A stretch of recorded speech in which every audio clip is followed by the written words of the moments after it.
આકાશવાણી ભુજ સમાચાર આરતી ભટ્ટ વાંચે છે। નમસ્કાર। પ્રધાનમંત્રી નરેન્દ્ર મોદી આજથી શરૂ થનારા તેમના 5 રાજ્યોના પ્રવાસ દરમિયાન 1,06,000 કરોડ રૂપિયાથી વધુના વિકાસ પરિયોજનાઓનું લોકાર્પણ કરશે। તેઓ તેલંગાણા, તમિલનાડુ, ઓડિશા, પશ્ચિમ બંગાળ અને બિહારના 3 દિવસના પ્રવાસે જશે। પ્રધાનમંત્રી આજે તેલંગાણાના અદિલાબાદમાં 56,000 કરોડ રૂપિયાથી વધુની કિંમતની અનેક વિકાસ યોજનાઓનું ઉદ્ઘાટન અને શિલાન્યાસ કરશે। આ પ્રોજેક્ટમાં મુખ્ય પ્રોજેક્ટ ઉર્જા ક્ષેત્ર સાથે સંબંધિત છે। તમિલનાડુના કલપક્કનમાં ભાવિનીની પણ મુલાકાત લેશે। પ્રધાનમંત્રી મંગળવારે સવારે 10 વાગે હૈદરાબાદમાં નાગરિક ઉડ્ડયન સંશોધન સંસ્થા રાષ્ટ્રને સમર્પિત કરશે। 6 માર્ચે કોલકાતામાં ₹15,400 કરોડના મૂલ્યના અનેક પ્રોજેક્ટનું ઉદ્ઘાટન અને શિલાન્યાસ કરશે। મોતીહારીમાં ઇન્ડિયન ઓઇલના એલપીજી બોટલિંગ પ્લાન્ટ અને સ્ટોરેજ ટર્મિનલને સમર્પિત કરશે। પોચાસણવાસી અક્ષર પુરુષોત્તમ સ્વામિનારાયણ સંસ્થાનના સારંગપુર મંદિર દ્વારા ખેડૂતોને પ્રાકૃતિક ખેતીની પદ્ધતિસરની તાલીમ આપવા માટે કાયમી ધોરણે પ્રાકૃતિક કૃષિ સંશોધન અને તાલીમ કેન્દ્રનું નિર્માણ કરવામાં આવ્યું છે।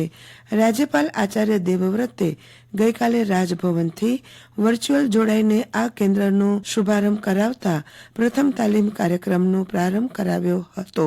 આ પ્રસંગે રાજ્યપાલ આચાર્ય દેવવ્રતે કહ્યું કે ગ્લોબલ વોર્મિંગની વિપરીત પરિસ્થિતિમાં પણ પ્રાકૃતિક ખેતીના પાકને ઓછી અસર થાય, હવે પ્રાકૃતિક ખેતી વર્તમાન સમયની આવશ્યકતા બની રહી છે।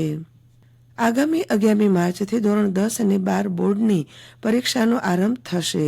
ગુજરાત રાજ્ય માધ્યમિક અને ઉચ્ચતર માધ્યમિક શિક્ષણ બોર્ડ દ્વારા લેવાનાર પરીક્ષાલક્ષી તમામ તૈયારી પૂર્ણ કરવામાં આવી છે। આ વર્ષે ધોરણ 10 અને 12ના એમ અંદાજિત 16 લાખ વિદ્યાર્થીઓ પરીક્ષા આપશે। આ સાથે 4,236 દિવ્યાંગ વિદ્યાર્થીઓ પણ પરીક્ષા આપશે। પરીક્ષા કેન્દ્રો અને વર્ગખંડોને સીસીટીવી કેમેરાથી સજ્જ કરવામાં આવ્યા છે।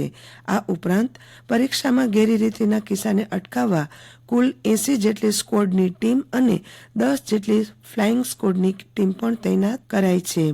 આ બોર્ડની પરીક્ષા માટે શિક્ષણ વિભાગે કુલ 60,000 જેટલા શિક્ષકોને જવાબદારી સોંપી છે।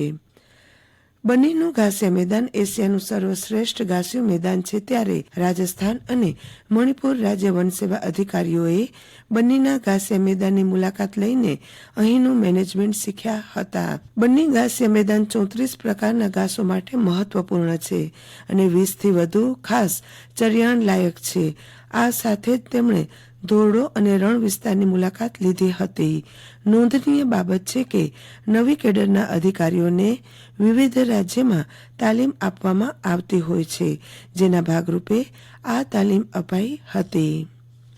જિલ્લામાં થતી ગેરકાયદેસર ખનીજ ચોરીને અટકાવવા જિલ્લા પોલીસ વિભાગ દ્વારા ગઈકાલે એલસીબીએ સામત્રા ટોલનાકા પાસેથી રોયલ્ટીમાં દર્શાવ્યા કરતાં વધુ બેન્ટોનાઇટ ભરેલી 3 ટ્રક પકડીને વાહનો ડિટેન કરી ખાણ ખનીજ વિભાગને જાણ કરી આગળની કાર્યવાહી કરવામાં આવી હતી। પશ્ચિમી વિક્ષોભની અસર તળે પહાડી રાજ્યોમાં હિમવર્ષા તો કચ્છ સહિત ગુજરાતના અનેક વિસ્તારમાં કમોસમી વરસાદ પડતા ચોમાસા જેવો માહોલ ખડો થયો હતો। માવઠાનો માહોલ વિખરાયા બાદ બર્ફીલો પવન ફૂંકાવાનું શરૂ થતાં જિલ્લામાં એકાએક ઠંડીના પ્રમાણમાં વધારો થયો છે। નલિયામાં લઘુત્તમ પારો 1.78 ડિગ્રી ગગડી 11.4 ડિગ્રી પહોંચતા નલિયાએ પુનઃ એકવાર રાજ્યના ઠંડા મથકમાં અગ્રસ્થાન મેળવ્યું હતું।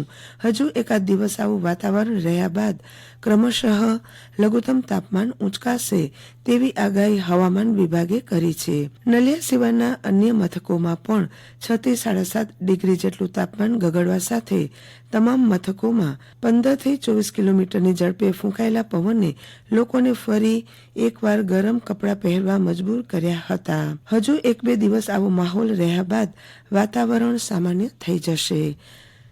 કચ્છ જિલ્લામાં હાલ ચાલી રહેલા લગ્ન પ્રસંગના માહોલમાં ભુજ, ગાંધીધામ સહિત અન્ય જિલ્લામાં પણ લગ્ન પ્રસંગોમાં ઘૂસણખોર કરી દાગીના અને પર્સ ચોરી કરતી આંતરરાજ્ય ગેંગને ગાંધીધામના લગ્નમાં ચોરી થયા બાદ પદ્ધર પોલીસે ઝડપી લીધા હતા। આ સાથે સમાચાર બુલેટિન પૂરું થયું। નમસ્કાર।